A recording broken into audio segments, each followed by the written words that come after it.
Hello friends and fellow flute enthusiasts, and thanks for tuning in to Jonny's Flute Reviews. In this episode, we're going to be looking at 3 beautiful flutes.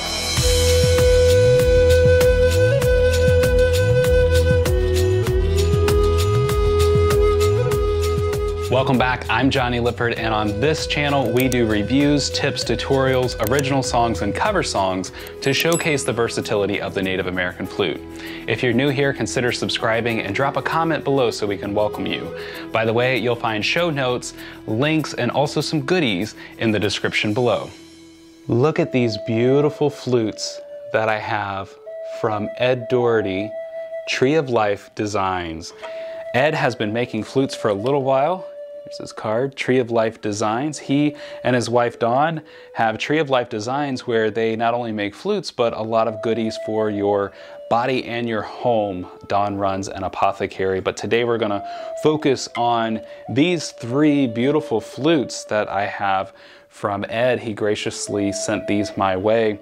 The first flute is in the key of G, and it is made out of bocote and features some really nice maple and ebony rings here, and the leather really complements this design too. I think they match the colors really well. And then we have the bocote wood, which is just a heavy wood. This is a lot heavier than, say, a cedar flute, but it has a really great tone. I'm gonna play this, I'm gonna play it natural. I'm just gonna go up the basic scale, and then I'm gonna break off into just some improv, add some technique into it, just to kind of show you. And when I look at a flute, when I test a flute, these are some things that I kind of do. If I were to walk up to Ed's booth, say for example, at a festival or a show, a convention, if I were to walk over and pick up a flute and start to play it, this is kind of what I would do. This is my go-to thing. So here we go. I would start here.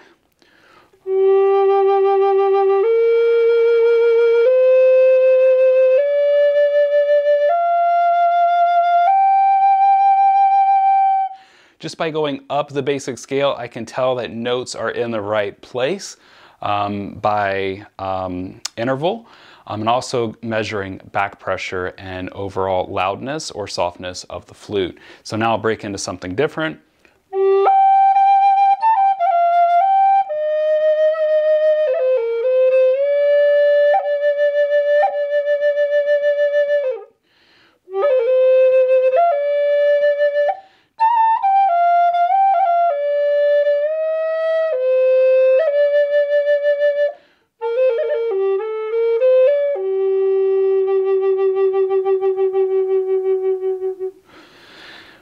I would say this would be a performer flute because of the way that it handles. It's like when you drive a car. This one handles really well. I can push it loud when I need it to. I can also be very gentle with the breath and have it still sound good and sound pure. What a great flute. Great job, Ed. So now we're going to go over into the next flute. So we'll start at the lowest and go high. This is a little bamboo flute. Ed every once in a while makes some bamboo flutes, and when he puts up the bass flutes, the really big bamboo flutes, oh my gosh, Christmas list. So here we have a bamboo flute with bocote, we see that, and again an abalone little cabochon there. You can see where he peeled back some of the bamboo there just to kind of flatten things out for that finger hole. And this is in the key of A sharp or B flat.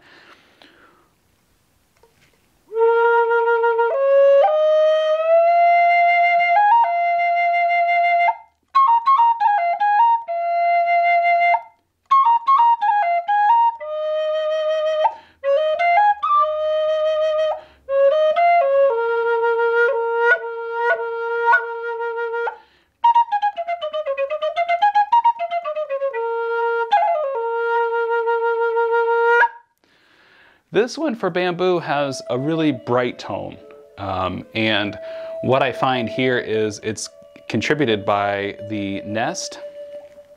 So it's not just a bamboo nest, but rather a wood inlaid nest here of bocote. So the bamboo acts as the resonator. The body of the flute is of bamboo, but the sound and the sound hole are made from wood. So now we're moving on to this other flute, and this one I was really excited to see. And at first I thought it was like some wavy, curly redwood, but it's actually Pamelle, I think I said that right, Pamelle Sapele. Sapele is the wood, but look at these copper bands and that moon. So beautiful. Just look at that wood grain. And we've got another copper end piece right there on the end. So here we go. This is in the key of B. B as in boy.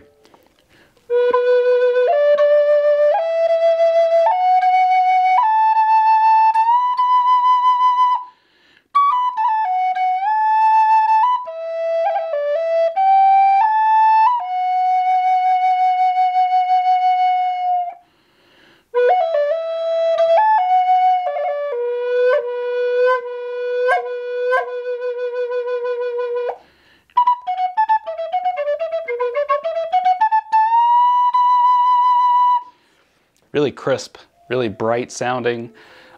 This one would sound really good in a microphone. This was one that I would record with. And when we get up into the higher range, the higher pitch of flutes, we typically find they can start to get a little shrill. And this is kind of where it starts to break, because you know, once you get over into a C, which is one note higher than this, that's when we start to hear flutes start to sound more shrill. B can sometimes sound shrill, but this has a warmth to it, I think, a crispness and a warmth. That's a really hard balance to find in a flute. I think Ed has really found a really great spot. So with, even if you're recording with a flute, if you know, just with some of the effects, you can help showcase that brightness or that warmth in the flute. And that's a story for another day and another video, but I appreciate you guys tuning into this episode. Remember, there's some stuff in the description below for you to check out, some freebie stuff, some really helpful tips and videos down there too. Thanks to Ed and Dawn for sending these flutes my way. If you have any questions, feel free to reach out. And there's also a link to Ed and Dawn's store, their website below as well. So thanks for tuning in. I'll see you in the next video. Hi friends, thanks so much for watching this video. If you're interested in growing as a flute player, click below for more information. If you're looking for more videos like this, see the playlist in the corner. Lastly, please consider subscribing so you're notified every time new videos drop. Thanks.